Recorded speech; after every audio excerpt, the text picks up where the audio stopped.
জয় যিশু। ঈশ্বরকে ধন্যবাদ দিই আজকের এই সুন্দর দিনে, সুন্দর মুহূর্তে প্রভু তার জীবন্ত বাক্য বলার জন্য আমাকে মনোনীত করেছেন এবং তার জীবন্ত বাক্য বলার সুবর্ণ সুযোগ করে দিয়েছেন। তাই প্রভুকে ধন্যবাদ দিই।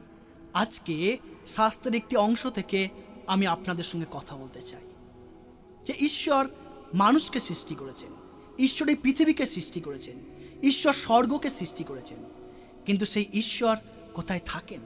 আমাদের অনেকের মধ্যে ধারণা আছে যে ঈশ্বর শুধু চার্চের মধ্যে থাকে। আবার আমরা অনেকের বাড়িতে দেখতে চাই, অনেকের বাড়িতে অল্টার করে রাখা আছে, আর আমাদের ধারণা এই যে ঈশ্বর ওই অল্টারের মধ্যে থাকেন। কিন্তু আজকে আমরা জানব ঈশ্বর কোথায় থাকেন। আমরা যদি দেখি যিশীয় ভাবাদির পুস্তক তার 66 অধ্যায় 1-2 পদ, সেখানে এইরূপ লিখিত আছে। সদাপ্রভু এই কথা কহেন, স্বর্গ আমার সিংহাসন, পৃথিবী আমার পাদপীঠ। তোমরা আমার জন্য কিরূপ গৃহ নির্মাণ করিবে? আমার বিশ্রাম স্থান কোন স্থান? এ সকলই তো আমার হস্ত দ্বারা নির্মিত। তাই এই সকল উৎপন্ন হইল, ইহা সদাপ্রভু কহেন। কিন্তু এই ব্যক্তির প্রতি, অর্থাৎ যে দুঃখী, ভগ্নাত্মা ও আমার বাক্যে কম্পমান, তাহার প্রতি আমি দৃষ্টিপাত করিব। প্রভু যিশু শুধুমাত্র চার্চে থাকেন না, অল্টারের মধ্যে থাকেন না। প্রভু যিশু বলছেন, আমি ভগ্নাত্মা, অর্থাৎ যে মানুষের হৃদয় ভেঙে গিয়েছে, সেই মানুষের হৃদয়ে থাকি। আমি মানুষের হৃদয়ে বসবাস করি। তোমরা আমার জন্য কিরূপ গৃহ নির্মাণ করবে? আমার হাত দিয়ে আমি সমস্ত কিছু বানিয়েছি। স্বর্গ আমার সিংহাসন, পৃথিবী আমার পাদপীঠ। তোমরা আমার জন্য কিরূপ গৃহ নির্মাণ করবে?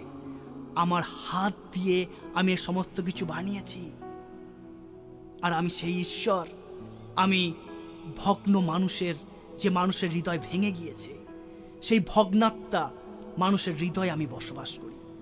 আরও যদি আমরা দেখি যে 1 করিন্থীয় তার 3 অধ্যায় 16-17 পদ, সেখানে এইরূপ লিখিত আছে, তোমরা কি জানো না যে তোমরা ঈশ্বরের মন্দির এবং ঈশ্বরের আত্মা তোমাদের অন্তরে বাস করেন? আমরা ঈশ্বরের মন্দির এবং ঈশ্বরের আত্মা আমাদের অন্তরে বাস করেন। শুধুমাত্র চার্চের মধ্যে নয়, অল্টারের মধ্যে নয়, তিনি এই মন্দিরের মধ্যে, অর্থাৎ আমাদের এই হৃদয়ে তিনি বাস করেন। আর তারপরে এইরূপ লিখিত আছে, যদি কেহ ঈশ্বরের মন্দির নষ্ট করে, তবে ঈশ্বর তাহাকে নষ্ট করিবেন। কেননা ঈশ্বরের মন্দির পবিত্র, আর সেই মন্দির তোমরাই। আসুন আমরা আমাদের হৃদয়কে পবিত্র করি, কারণ আমাদের হৃদয়ে ঈশ্বরের মন্দির, পবিত্র আত্মার মন্দির। তিনি এখানে থাকেন, তিনি এখানে থাকেন। তাই ঈশ্বরকে আমাদের হৃদয়ে ঠাঁই দিই, পবিত্র আত্মাকে আমাদের হৃদয়ে জায়গা করে দিই, কারণ তিনি আমাদের হৃদয়ে থাকতে চান। কারণ আমাদের হৃদয় ঈশ্বরের আত্মার মন্দির এবং ঈশ্বর আমাদের হৃদয়ে থাকতে চান। আর তাই তিনি প্রকাশিত বাক্য 3 অধ্যায় 20 পদে এইরূপ বলছেন। আমরা যদি দেখি, সেখানে লিখিত আছে, দেখো আমি দ্বারে দাঁড়াইয়া আছি ও আঘাত করিতেছি। যিশু বলছে, আমি তোমার হৃদয়ের দরজায় দাঁড়িয়ে আছি এবং আমি তোমার হৃদয়ের দরজায় আঘাত করছি। কেহ যদি আমার রব শুনে ও দ্বার খুলিয়া দেয়, তবে আমি তাহার কাছে প্রবেশ করিব। প্রভু যিশু বলছে, কেহ যদি দরজা খুলে দেয়, কেহ যদি রব শোনে এবং তার হৃদয়ের দরজা খুলে দেয়, আমি তার হৃদয়ের গৃহে প্রবেশ করব এবং আমি তার হৃদয়ের গৃহে বাস করব। এবং এইরূপ লিখিত আছে, তাহার কাছে প্রবেশ করিব ও তাহার সহিত ভোজন করিব এবং সেও আমার সহিত ভোজন করিবে। ঈশ্বর আমাদের হৃদয়ে বাস করতে চান। তিনি আমাদের হৃদয়ের দরজায় আঘাত করছেন প্রতিটা মুহূর্তে। আসুন আমরা ঈশ্বরের সেই রব শুনে ঈশ্বরের জন্য আমাদের হৃদয়কে খুলে দিই এবং ঈশ্বরকে আমাদের হৃদয়ে জায়গা করে দিই।